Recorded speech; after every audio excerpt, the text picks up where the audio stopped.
This is the Four Verticals podcast. I'm your host, Joshua. This is our first episode. I don't know where this is gonna. Well, I know where we're gonna go, obviously, because I've, did preparation for the show, hopefully.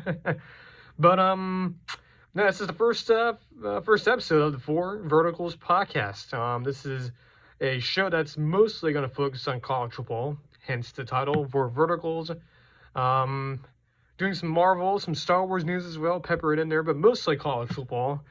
Again, I'm not really sure how this is going to go. This is our first ever episode of the show. So whenever this gets uploaded, the full, how this is going to work, essentially is that this will go onto our YouTube channel, which will be the Four Verticals podcast on YouTube. The channel, it's been around for a little bit, for a couple of years. I think it was in 2019 or 2018. We actually uploaded 4 videos actually on, not ironic to the channel name, but there's already 4 videos on there. Those are kind of old. Those are like from like 2022. They're very crude, or not necessarily videos that are not representative of what we're going to be doing here on the channel. And also on Spotify as well. If you want to watch the whole, if you're not into the YouTube podcast world, there's also Spotify. I'll link that somewhere into the channel description. But we'll mostly do most of our content on YouTube for the podcast, so be sure to check that out. I'll have that also in our Spotify description as well. So again, just please make sure you subscribe to both the channel and to the podcast feed, because that'll definitely help us out. But again, this will be my first go around, first rodeo doing our little college football podcast show. Definitely guess a little bit of history of why I decided to do this now, and sort of what's my inspiration.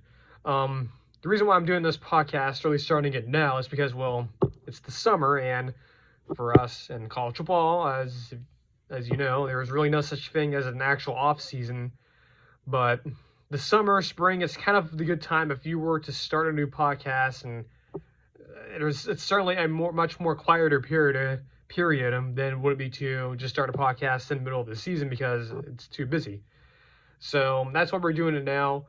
Some inspiration, mainly for the college football side, a little bit of, if you're a big fan of Josh Pate, you may recognize some sort of similarities in the styles here, but I'm not going to copy him, obviously, because just Pate's way more of a bigger figure than just little me.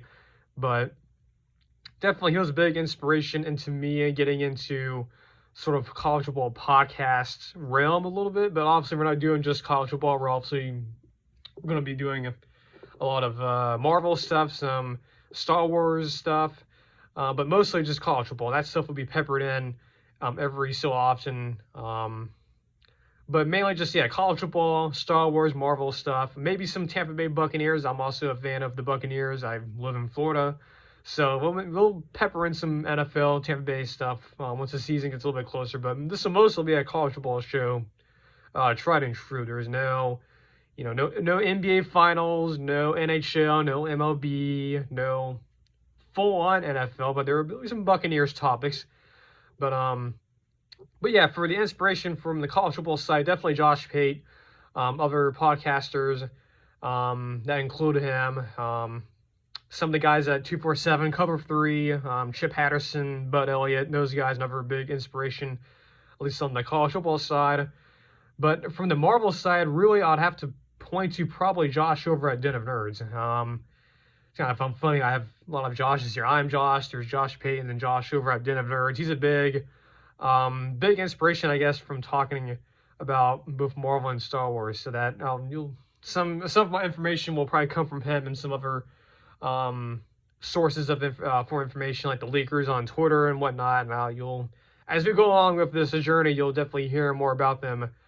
But that's kind of my history a little bit, just kind of an intro to get to know me a little bit, and hopefully the audio sounds good. I know it's kind of crude. I'm just, we're gonna, the best analogy I can use is that we're gonna have to start this somehow, and I've been sitting on this project of mine for a while, and at some point you have to start it somehow, and it's gonna be crude for a little bit, and it probably will be until I get some better equipment. But it's got to start somehow.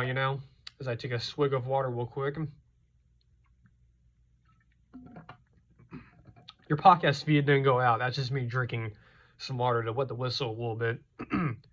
But yeah, that's sort of the history of this podcast and how I kind of got started. Probably will end up clipping this into an individual video at some point, which is something that I'll also be doing with the... So how this is going to work a little bit more before we get into the main topics here is that I will be uploading the full podcast, how long it's going to be, onto YouTube and to Spotify. So Spotify, you will just get the full podcast of the 4 or so topics we do, 5 topics I think today. That will be on Spotify only, so you'll go through and listen to the whole thing. On YouTube, I will upload the full podcast and the individual videos. So if you want to watch, let's just say today we're talking about rumors about the Avengers 5 director search update. If you want to watch the individual video on that, that will be uploaded at some point this week. So you don't have to go through the whole podcast. And I'm sure someone, if they get big enough, you'll have the commenters who say, you know, here's the timestamps for all the topics. Those will be uploaded into individual videos. So any topics we do, those will be uploaded individually on the channel along with the full podcast as well. So those will be available for you. So if you don't want to listen to the first part, which will be college football, if you want to get to the Acolyte stuff, the Avengers 5 stuff, those will be put onto the channel as individual videos. So you don't have to go listen to the whole podcast if you're not interested in the college football and you're a big Star Wars fan, you don't want to know sort of my take on the Acolyte, my situation of the show. You can do so. By some point this week, you'll be able to see that video. So it will be available. The same for Avengers 5. Or, you know, let's just say you're not a big Star Wars or more Avengers fan or Marvel fan. You want to listen to just college football. You know, we're doing a grand season preview for Oregon today. That's the first team we're doing for our preview. Not predictions. It's just a preview of the team. Not necessarily predictions. We'll do those in August for all the conferences and my thoughts on the playoff and whatnot. Man, first year of the 12-team playoff. But, yeah, so that's sort of the boilerplate stuff, history out of the way. I know that was about 7 minutes already. I haven't even gone to the main topics yet. So the first topic I wanted to dive into is this college football expansion. So within the last, beginning of the decade of 2020 or so was pretty quiet. We had COVID. Season was a mess for the majority, except for the conferences that were able to play the first few months. So there was no topic of expansion, as I'm trying to say. There was no college football expansion rumors or anything during that season. But that season, in a lot of ways, sort of began the ball rolling of us getting to where we are now. So a couple years ago, we got the news of Texas and Oklahoma leaving the Big 12, going to the SEC. And then the following year after, we got news of USC and UCLA just casually leaving the Pac-12 and going to the Big 10. Then eventually we got the news of other teams and other conferences changing, subtracting, adding, and just, the Pac-12 is no longer with us, RIP. But is there more expansion on the way? And this is something that I think some people within the industry, Josh Pate being one of them, I think Dennis Dodd over at CBS Sports 247 has also alluded to this as well, that I don't think we're necessarily done with expansion. And I kind of agree. I don't think we are. I know there's stuff about the ACC that's been going on, back at the spring meetings. What was it, last year, where there was reporting from a lot of people, Brett McMurphy over at Stadium, began to use the phrase Magnificent Seven to describe like Florida State, Miami, Clemson, Virginia, both Virginia schools, trying to get out of their grant of rights deal with the ACC, and they want to move out. This is kind of hard because there's no skill in predicting this stuff, right? We could, wake up tomorrow morning and here is an article from The Athletic or from ESPN saying such and such team from the ACC is going to, I don't know, the Big 10 or the Big 12 or the SEC. I don't think we're done. I think by the time we get to actual games being played on week 0 this year, so that'll be the week of, the last week of August, I believe, or second to last week, I think by then, once we get games starting to get played, I think we will actually have news on what the future is of like Florida State, for example. I know that's been a big topic.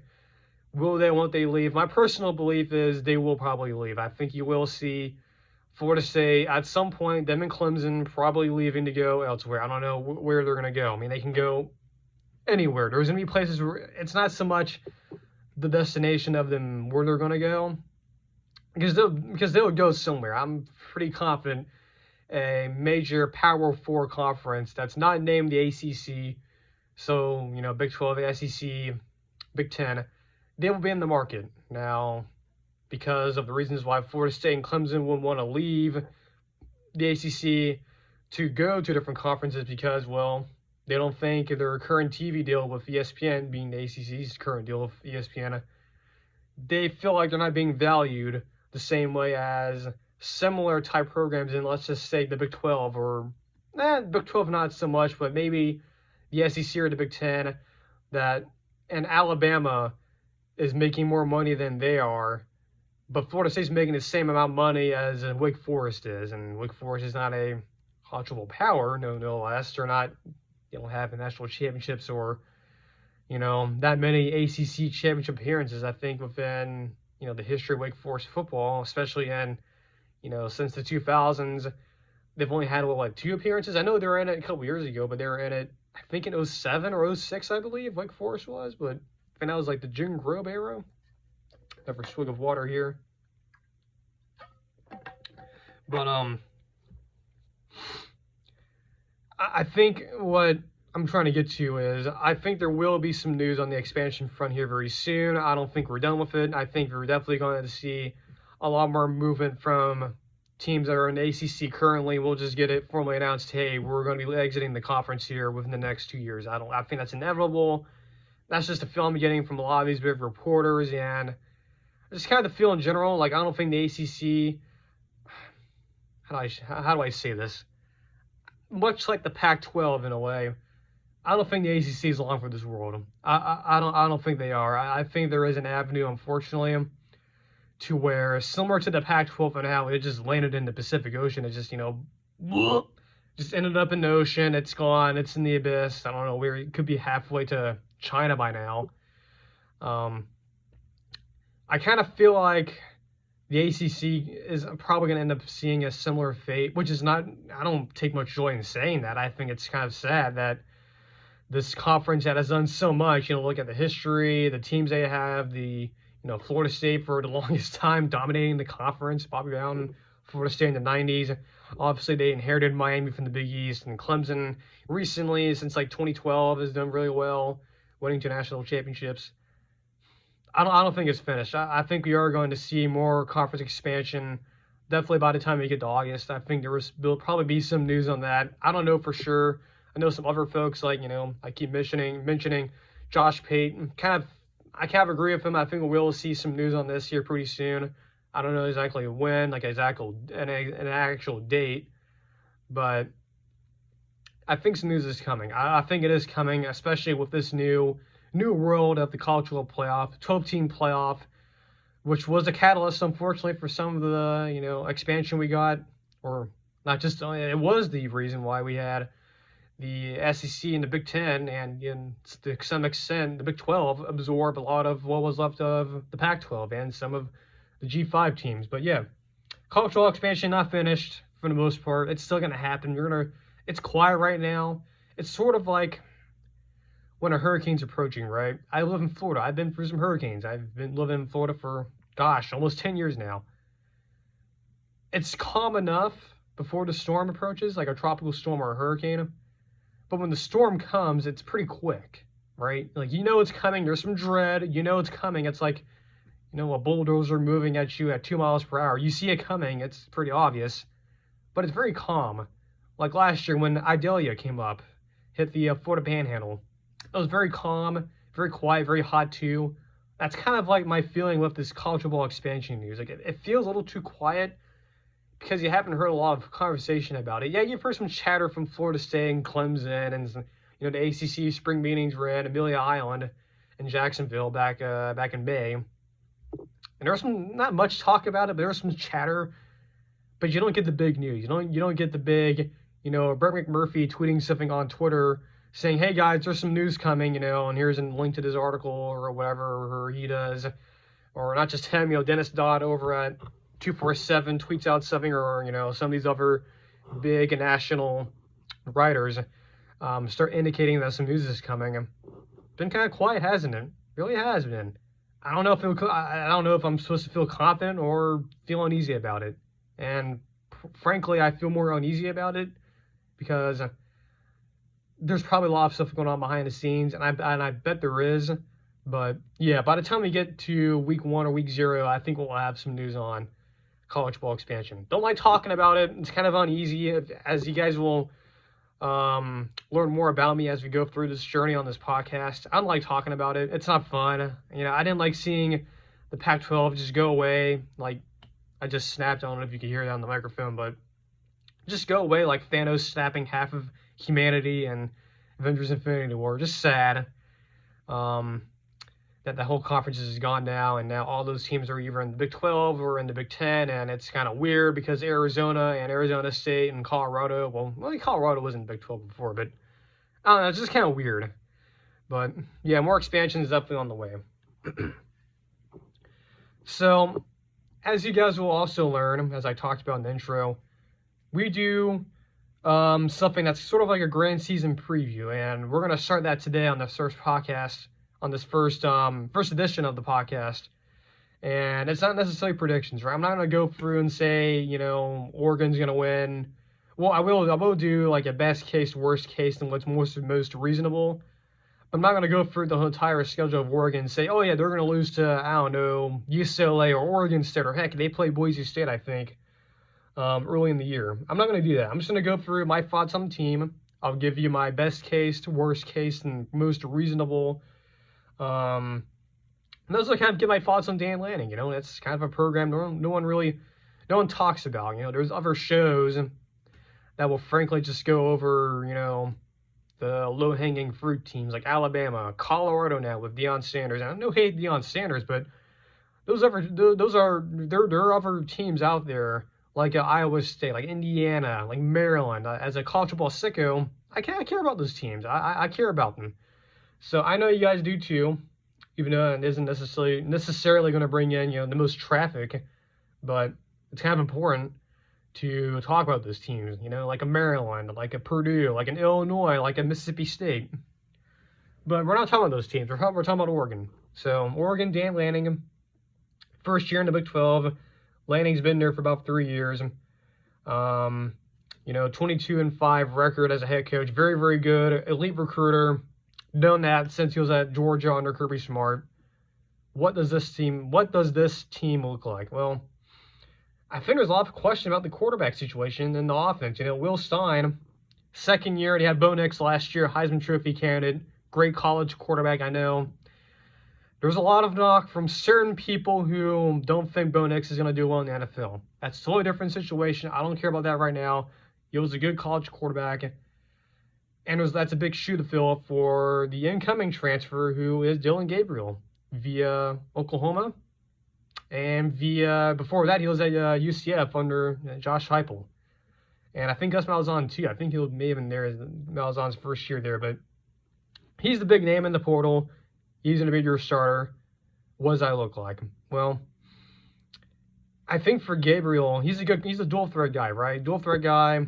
I think he's a lefty, too, I believe. So very different from what you saw from Bo Nix. But, Bo Nix is definitely, a different type of quarterback, obviously. Very much so in that, Baker Mayfield style. I think from Gabriel, you're definitely going to see not necessarily the same amount of numbers, but it's not going to be a drop-off. Like, I don't think it's going to be like a significant drop-off. Like, going from, like, Jameis Winston to Sean McGuire, at Florida State. Not that type of drop-off. I think it's going to be while it's not going to be a totally smooth transition, but it's going to be an okay transition, I think. I think they'll be fine. They have weapons. Evan Stewart from A&M transferred. He was the number one receiver, I believe, in the portal. He goes to Oregon. They also got Dante Moore from the portal, from a former fellow Pac-12 team who is now a fellow Big Ten team. Dante Moore, not necessarily going to start this year. You may see him a little bit, but he's not really going to. He's not going to be the starter. Dylan Gabriel's the starter. So I feel pretty confident in that. I look at their schedule, and non-conference, they get Boise State on helm. It's on Peacock of all places. So if you want to watch it, then you have to buy Peacock. They play at Oregon State at week 3. Interesting game, rivalry game. Glad that those two were able to keep that rivalry intact, at least for a little bit, so that's good. At least from a college football traditional standpoint, that's good, you know. Same with, who's the other one it's not Oklahoma State, they're not playing. I think it's Washington State, I believe. Yeah. But yeah, it was Washington State, so kudos to Washington and Oregon, despite the fact that they're not in the same conference as both their rival schools, and kudos to them to keeping that rivalry alive. But they played them week 3. It's gonna be strange to see them playing a little bit early in the year, but it's whatever. I'm at least glad the game's being played. Ditto with Washington State. So that's our non-conference, and also get Idaho. So they play them. First game of the year. First Big Ten team that is a traditional team is Michigan State. And that's actually a week game. It's on a Friday on Fox. Interesting, you know, Jonathan Smith, new head coach there at Michigan State, pretty familiar with Dan Lanning, so that's, you know, that he's no stranger to Oregon, so that should be interesting to see. Just the fact that it's Michigan State versus Oregon, it's a conference game. This is weird. They do play, technically their first Big Ten game is UCLA, but they've played UCLA multiple years. That's not a new opponent. But then comes October 12th. Ohio State comes to town. I think this could be the biggest game in the Big Ten this year, I think. And that's weird saying that because Oregon's a new team. But you go to the betting odds, and I believe it's Oregon, I think, is the number 2. Ohio State's clearly number 1. They got a good team. We'll do them eventually in this, you know, the grand season preview series. But that game, October 12th, I think that's probably going to be the biggest game of the year in the Big Ten, because we could see that matchup again, because, you know, every single major conference in America is no longer doing divisions, so they're taking only the 2 best teams record-wise, so which is why you could potentially see them play each other again and potentially see each other yet again in the playoffs. So, you know, that's one of the sort of the attractions, if you will, of the playoff, is the potential to see teams play each other 3 times, most likely 2, but because these teams could face each other again in the conference championship game, they could see each other 3 times. So that's probably the biggest game in the Big Ten, I think, this year. They also go to Michigan, which is up there as well, but I think Michigan will get to them eventually. I think that's definitely a losable game. It's on the road. It's in November. It could be cold. Oregon's not really used to playing that. You know, it's different to play in the cold in the Pacific Northwest and like Oregon, Washington, you know, that part of the world. It's a little different, I think, than going to like Michigan in November, where it could be snowing, it could be raining, it could be really windy, like that Northwestern Ohio State game back in 2022, where it was like, the final score was like 21-3, really windy, cold, and miserable. Certainly Oregon's not necessarily used to playing that weather, but I think they should be ready. Then the back half of the schedule is Michigan, Maryland, Wisconsin, and Washington in the season, the final 4 games. Based on that schedule, and based on how much I trust Dan Lanning and how much I have faith in Dylan Gabriel as a starter, I think this team, best case, is 11-1. And I think that's pretty generous, because I think certainly the Ohio State game is clearly the game I think they could lose. But I don't think a lot of folks are realizing that Michigan game, they could lose that game. And I don't have, spoiler alert, I don't think highly of Michigan this year. I think they're definitely sort of, you know, I don't think they're going to be like a national title contender, but judging by the schedule, it's on the road. It's sandwiched in between, you know, a game against Illinois, a game against Maryland, 2 reasonably, you know, teams that you would see yourself as an Oregon fan better than as a new member of the conference. Michigan game, it's interesting. That's an interesting spot in the schedule, no less. So I think the best case for Oregon is, I think, 11-1. I think that's the best case. Worst case, I think 9-3. I think there's a scenario where they could lose to UCLA. They could lose, well, maybe not them, but they could lose like a Washington, Wisconsin, to play them actually before Washington. Some of the road games, Ohio State clearly is the, lights and sirens. That's probably the most losable game on the schedule, or most likely to lose. I think 9-3 is probably would be the worst case scenario, which is good for most teams. Like if, Indiana win 9-3, that'd be the best season in Indiana history, I think. But most likely, if I had to lean to what I would pick, I think 10-2 is probably most likely. I think there's some games on that schedule that do worry me. The Michigan game is one. Ohio State clearly. Wisconsin to a certain degree. We'll see what the Tyler Van Dyke experiment up there looks like. I think there's a scenario where, Ohio State could beat Oregon. They could lose, but they could lose at Purdue. That game is on is also during the week. Is that on a Friday too? Yeah, it is a Friday. On the road. It's after a game against Ohio State. Interesting. But yeah, 10-2 for Oregon, first year in the Big Ten. Probably the most likely scenario for them. Again, I don't think it's necessarily going to be, the first year they go 6-6. Like if that happens, they go worse than 9-3. There's probably either a massive injury situation for Oregon, or just things just don't work out. Dylan Gabriel experiment doesn't go well. They have to start Dante Moore, and he's still young. He's still a little green. And maybe there's, some issues on defense, but I don't see that. I really think this team, from what Lanning has done recruiting-wise and through the portal, I think this team is probably disaster-proof, where I don't think a 6-6, 5-7, even, 8-4 record, I don't see that happening. Now, it could happen. There's always a scenario it could. Like I just mentioned, the injury is a big part of that. Let's just say, Evan Stewart gets injured. They have to start more freshmen. I know they got that really good receiver in this past class. But I don't really see this team being like disaster scenario. Like A&M a couple years ago, when they lost to Appalachian State, they go 5-7 really bad. I don't really see it. Unless, like I said, unforeseen circumstances happen, injuries happen, the schedule, let's just say, I don't know, UCLA is actually a little better than we thought. Oregon State certainly could be an issue. It's a rivalry game. It's early. It's on the road. Could Maryland surprise some people? Could Purdue derail them? Because that's, I think that's a game after Ohio State, and it's a short week. That's interesting. So, yeah, 10-2 for Oregon. Most likely scenario, most likely or most reasonable, I think, record-wise. But I have a lot of faith in Dan Lanning. Dan Lanning's a really good coach. Oh, boy.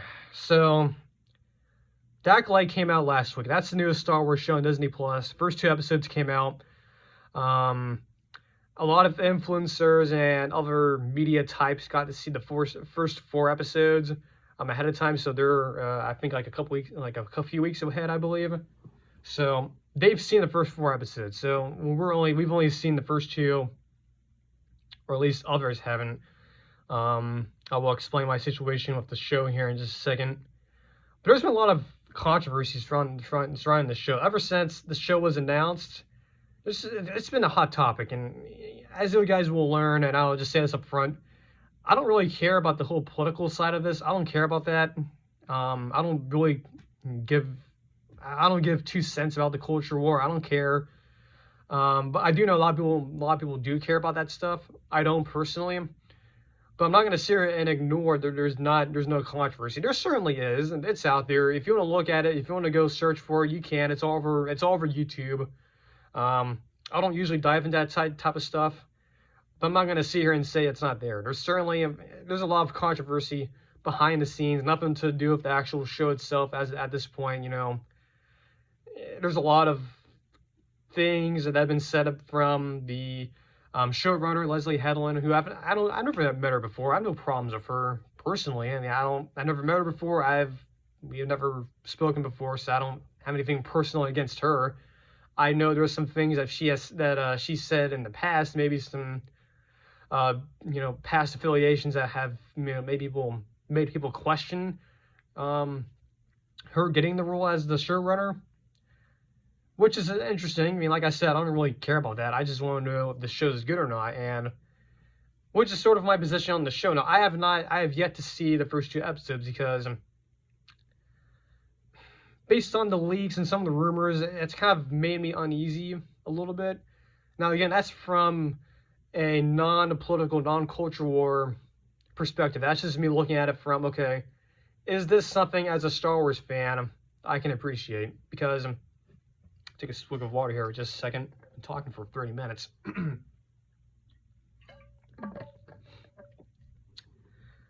My position on the current state of Star Wars is, you know, I like the first 2 seasons of Mando. I'm a big Clone Wars fan. Didn't like the 3rd season of Mando that much. It was okay. It wasn't great.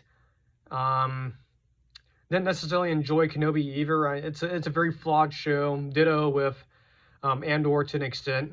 I thought Ahsoka was probably one of the better things they've done. Even though it's still a flawed show, I still like it. But some of the leaks and rumors, now I'm not necessarily going to get into that stuff right now, because a lot of that stuff I don't know. Like I can't confirm that stuff's real. It probably is. I mean, if you want to go listen, you know, look into that stuff, you can go, you know, tune into Den of Nerds over there, and I think he's doing the live stream right now as I'm recording this. But based on the stuff I've heard and some of the stuff that's been leaked out, it kind of makes me kind of wonder, is Leslie Headland, is she actually honoring the material of Star Wars? And that's why I'm kind of waiting to see what people like Den of Nerds, obviously, now he hasn't seen, excuse me, ooh, that was really, let me start over. I'm going to wait and see what someone like Den of Nerds thinks of, because he's liked the first 2 episodes, and that's encouraging to me. I think that's very encouraging as someone who has been on the fence about this show. So I will probably end up watching the first 2 episodes later. I'll give my thoughts on those, but I'll give my thoughts on those on the next podcast. But I don't know. I've been on the fence on this show for a little bit. I don't know. It's something about it. Before the initial reactions came out, I was very much so on the fence. But after hearing the way Josh over there explaining why he liked it and how it doesn't necessarily deconstruct the mythos of Star Wars, it's very much in line with it for the most part so far. It doesn't, you know, structurally it's good. I know some of the trailers, at least for me, it didn't really sell that to me. I thought from a production standpoint, definitely felt like a CW show to me, which is kind of weird, but look, I'm going to give the show a chance, okay? I'm going to watch the episodes. I've been sitting on it. I've been waiting to see the reactions to it. I'll watch it. I'll probably watch them later tonight, the first 2 episodes before the next one comes out tomorrow, I believe, but I was definitely on the fence on it. I'm not going to lie, you know. Very much so nervous about it. I know there's been a lot of, you know, the behind the scenes and all the controversy and all the, you know, rumors and leaks haven't necessarily been sounding that good. But I'll watch it. No, I'll check into it. I'm definitely, the fact that more people that my opinions on Star Wars and Marvel to an extent align with, the fact that they like it and how my views on the, you know, the material and all that sort of lines of like someone like a Den of Nerds over there with Josh makes me feel more confident. Now, me and him don't probably agree with a lot of stuff, but because I'm definitely more of a fan of Andor than he is, even though I agree that the show's flawed and it definitely divided the fan base a little bit more than it probably should have. I'll check it out. I think it is very much so. Give me more confidence that he enjoyed it, and me and him definitely align more of our viewpoints on Star Wars and how we feel about it and how we feel about the brand and where it's going. But I'll check it out. I mean, I definitely understand that there's certainly some controversy. It's out there. I'm not going to dive into that stuff. Some of the culture war stuff, I'm not going to really explain more of that other than I know it exists. I know it's out there. But that's not this podcast. I'm not going to dive into that stuff. But I do acknowledge it's out there. Now, whether I agree, that's my personal opinion. I'm just saying I'm not going to address it here. That's not the place for it here. So just going forward, I'm not really going to address it. I will talk about the show in the episodes when I sort of do my review on it. Probably the next time I do this podcast, which will be, I don't know, whenever I feel like uploading. So that's my thoughts on the Acolyte. Kind of it's very toxic, and I'll agree. It's annoying, some of the stuff that's being said, because I don't really care. I just want to know if the show's good or not. It sounds like it's good. I think a lot of folks who align with me, in my opinion, whose opinions align with me, they're saying it's good, so that's good enough for me. So I'll definitely check it out. That's my situation with the show. So to end the podcast here, there's been a lot of news about Avengers 5 lately. There's been a lot of updates about the director search. It's kind of been a big unknown. Obviously, the writer for Avengers 5 who wrote, Ant-Man and the Wasp: Quantumania was fired back in fall last year. A lot of, unknown on who the villain's going to be, obviously, since Jonathan Majors was fired, terminated back in December. He was obviously the guy who was playing Kang the Conqueror and all the variants. So there's kind of a bit of a situation to where it's kind of a mystery right now as to who's the villain's going to be, and we don't even know who the actual Avengers are right now. But we do have an update as to who could be the front runner for the Avengers 5 director, and that's Shawn Levy. Is it Levy or Levy? I think it's Levy. Yeah, Shawn Levy, who's doing Deadpool 3, which, by the way, very excited for, very confident. I know him and Ryan have been, publicly very, very excited. They feel very confident in what they've been doing for that movie. So, yeah, so I'm very excited for that. But we can talk about that at a different time. But he's in the running for to direct Avengers 5. That's definitely interesting because Deadpool and Wolverine's not been out yet. So we have, as the general fan population, we have yet to see it yet. We have yet to see what Shawn Levy looks like in the Marvel Sandbox, and we won't know for another month. To me, this is interesting because it sounds like to me that the folks at Marvel feel pretty confident in Shawn Levy, because I don't think this is I don't think they would have considered him if the movie was terrible. So obviously this is definitely a vote of confidence that they feel pretty good about giving this to him. Now obviously there's also been reports that came out saying that there's going to be like 60 or so characters in the movie. Your podcast didn't freeze. That was me just taking a drink. There's been a lot of reporting that suggests there's going to be around 60 characters or so in this next movie, which I don't know, a lot of people have an issue with that. Personally, I don't. I think that's kind of interesting because you're dealing with multiverse and you're going to be dealing with variants. There's going to be a lot of characters. It's not a problem with me. As long as you execute it properly, I'm okay with it. Doesn't matter if you have 2 or 1 characters in the movie. As long as it is, let me start over.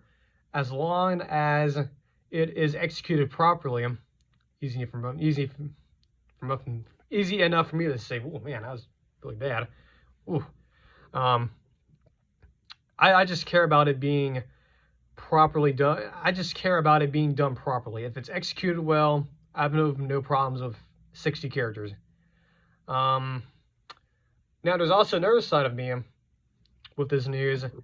Is this actually who they're going after? Because we have heard a lot of different names. Like Jordan Peele, for example, has been floated out for, X-Men and maybe some other projects. So that made me pause for a second. It's like, is this like a smoke screen, or is this, a convenience? Oh, let's go over here and prop up Shawn Levy. Now, to me, I believe Shawn Levy will be the director for Avengers 5. Obviously, we have San Diego Comic-Con in July, I believe. I know Marvel wasn't there last year. It was, for reasons that were going on behind the scenes, they weren't, and a lot of others weren't there. Like DC wasn't there either. But I know they will be back this year. But I kind of have a sneaking suspicion that they will announce Shawn Levy as a director. I don't think it's really that much of a secret. I don't think the whole Jordan Peele stuff is a smokescreen. I think this is probably who they're going to end up getting, because I think the folks over there, from what I've been hearing from other sources, they feel pretty confident in Deadpool and Wolverine, and they feel confident in Shawn Levy. And, Levy as a whole, he's not some slouch. Heck, he directed, the 2 Night at the Museum movies, and I love those movies, so at least the first one. Second one was okay, but I think the first one definitely was the better of the 2. But yeah, he's not some slouch. This isn't, the folks over at Fox bring in Simon Kinberg to direct, Dark Phoenix, and that was his first, first rodeo in the director's chair, and it was just hot garbage. That was a horrible movie, but yeah, I feel pretty confident in Shawn Levy. I have no problems with him being the director of Avengers 5, and that at least gives me hope that they feel pretty confident also in Deadpool 3. I mean, this will not be out in the Variety, Hollywood Reporter, and like this news wouldn't be getting out if Marvel felt pretty confident in Deadpool and Wolverine. So that's good news, at least to me. Okay, we've been going for 40 minutes. That's enough. Again, thank you guys for tuning in. If you guys do tune in, please subscribe to the podcast feed. I know I'm definitely, you can tell my voice, I sound a little nervous. I definitely have a, Jimbo Fisher level of talking, so I talk very fast, so excuse me if I sound like I'm just been rambling for about 40 minutes. Don't worry, it'll get cleared up. Once I get the hang of this, I'll definitely get more confident in doing it. Again, hopefully the audio sounds good, but we'll be back at some point this week. Obviously, I'll give my thoughts on the Acolyte. Again, it's not that I'm not boycotting the show or anything. I was just waiting to see what people who are similarly aligned with me within, the Star Wars fandom, if they liked it. So far, a lot of people have liked it so far. For the most part, we'll see what episode 3 and 4 look like, as now, other influencers and then folks within the media have seen those, so they haven't really said much about those. Obviously, there's embargoes and stuff, so they can't just say, hey, I watched Acolyte episode 4. That was amazing. They can't say that yet. They gotta wait until the episode comes out. So I feel confident enough now that I'm gonna watch it. I'm gonna watch the first 2 episodes. I'll see what they're like. I'll give my thoughts on them, but I feel much better now knowing the reactions have been out there long enough, and some folks who I align with from my point of views on the Star Wars and where the brand is had some fun with it. Josh and I over at Den of Nerds, I'm a big fan of his. I've been subscribed to his channel for a while, so I feel if me and him align on a lot of stuff and he likes Acolyte, I think I'll enjoy it. So I'll definitely check it out. Was definitely very nervous about it coming out, and I'm definitely on the fence. So I will give my thoughts on that on the next podcast. So thank you so much for joining in. Again, please be sure to subscribe to the YouTube channel, For Verticals Podcast on YouTube. Again, we have 4 videos on there already. Those were from like 2 or a couple years ago. But again, this show is definitely going to be cultural heavy, Marvel heavy, Star Wars heavy. Once we get closer to the Buccaneers, when they start up, training camp and all that, I'll dive into some stuff, give my thoughts on the season coming up. Don't worry, I'll include those, but I won't, and I won't infect the show with NFL stuff. I won't talk about, Chiefs versus, I don't know who they're playing the first week. I don't even remember.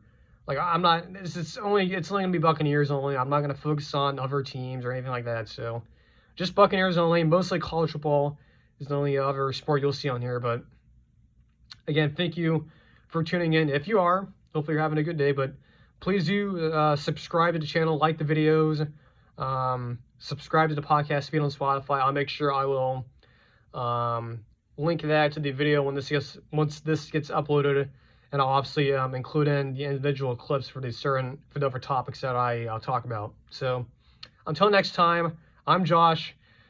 This is the 4 Verticals Podcast. Have a great day. Take care. I'll see you next time.